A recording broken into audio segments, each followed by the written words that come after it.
What is up, guys? Sawcasm here, and today I have some domination gameplay on the map Hard Hat using the MP5 with the silencer attachment and the kick proficiency.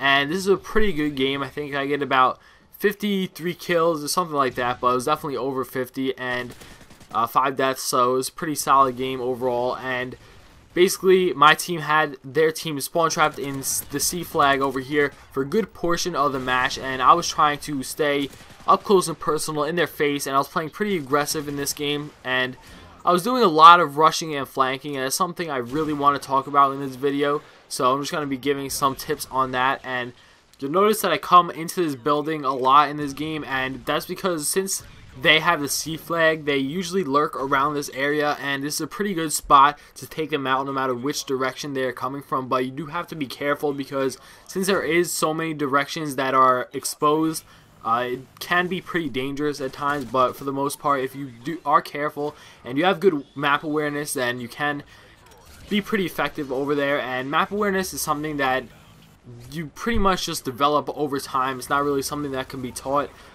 It just comes with practice, really, along with many other things in the game. But yeah, right here you see that the other team is kind of unaware of what's going on. They're pretty much clueless, and they were defending a direction that my team was coming from, so they weren't focusing on the direction that I was coming from. So I was able to swoop in and easily take them out, and that is the benefit of flanking, because when your team is attacking them, or the other team, from one direction, or the other team is attacking your team from one specific direction, that is really when you want to flank, because that just creates a perfect opportunity for you to come in for the other direction and easily take out one, or usually even more than that, since people do tend to group together in this game. But yeah, just play the objective over here, get some PTFO, play the fucking objective, then I fail and shoot that dead body because I'm stupid, and I come over here and there's a guy lurking in this corner. He's a dark corner McDougal. Wicked shrapnel. But yeah, so I get blown up by Dead Man's Hand here, and you notice that I'm really damaged, and instead of continuing rushing, instead of just pushing forward like I was doing before, I sat back for a second.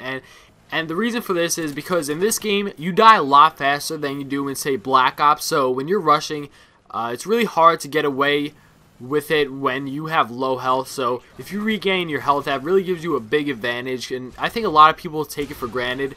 They feel like even when they are at low health, they still feel like they are a one-man army. They could take out everyone basically because you do kill so fast, so they feel like they could kill people faster than they will get killed all the time. But that's really not the case. So just taking a second to sit back and, you know, take it slow and recover your health, it can really make you a lot better at rushing and flanking overall. So you see right here, I kind of sit back for a second and wait for them to come to me, because I don't really think I'm going to be effective down that long hallway with the SMG, and since it does has such short range. And one thing I forgot to mention, you definitely want to be running like an SMG or something like that when you are rushing, because it obviously is the best for close range encounters. That's pretty much what you're going to be experiencing when you are rushing around and up close and personal in their face a lot of the time. And you also want to run something like sleight of hand, quick draw, and steady aim when you're rushing as far as your perks go. And the reason for this is sleight of hand is really good when you run into multiple enemies. So if you run out of if you run out of ammo in your clip, you can either reload really quick and hopefully get the rest of them, or switch to your secondary, which is really big help. And you definitely want a solid secondary when you're rushing for this reason, so that when you run into more than one enemy, you could swap to it really quick and take them out. So in this game, using the MP9, I think it's a very versatile weapon for a secondary.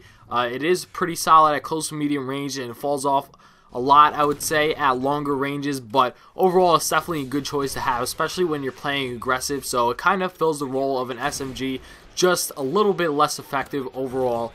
And the second perk, quick draw, this is mainly so that you could kind of get the jump on somebody at like medium range-ish. So when you're aiming in, you aim in faster, and you are hopefully able to take him out before they see you. Now, when you are flanking, you actually want to avoid those head-to-head gunfights, but The quick draw perk will actually help you out when you are forced to enter in a one-on-one head-to-head gunfight. So it definitely is going to help you out there. And steady aim does pretty much the same thing as quick draw. Well, not the same thing. Let me explain. Alright, calm down.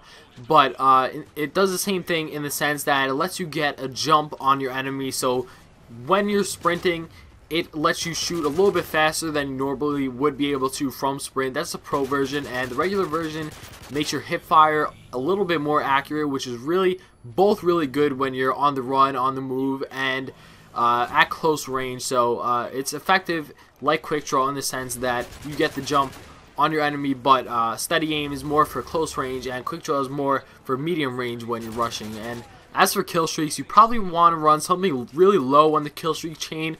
You can run something like I'm running here, Pred Missile, Attack Helicopter, and Overwatch.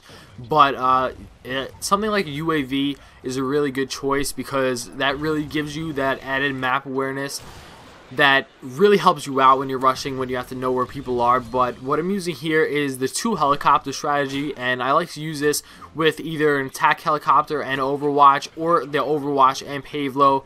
And the reason for this is usually when you call in just one helicopter, they get shot down pretty easy, but when you call in more than one, like 2 at a time at least, then it makes it really difficult to shoot them down, because if you do shoot one down, then the other one is going to try to kill you, and that makes it really difficult for the other team to shoot it down in general. And if they do decide that they really want to shoot it down, then they probably will die a few times in the process. But anyway, the game's wrapping up here. I hope you enjoyed the video. Leave me some feedback in the comments below. I would really appreciate that. And yeah, that's about it. Final score is 53-5.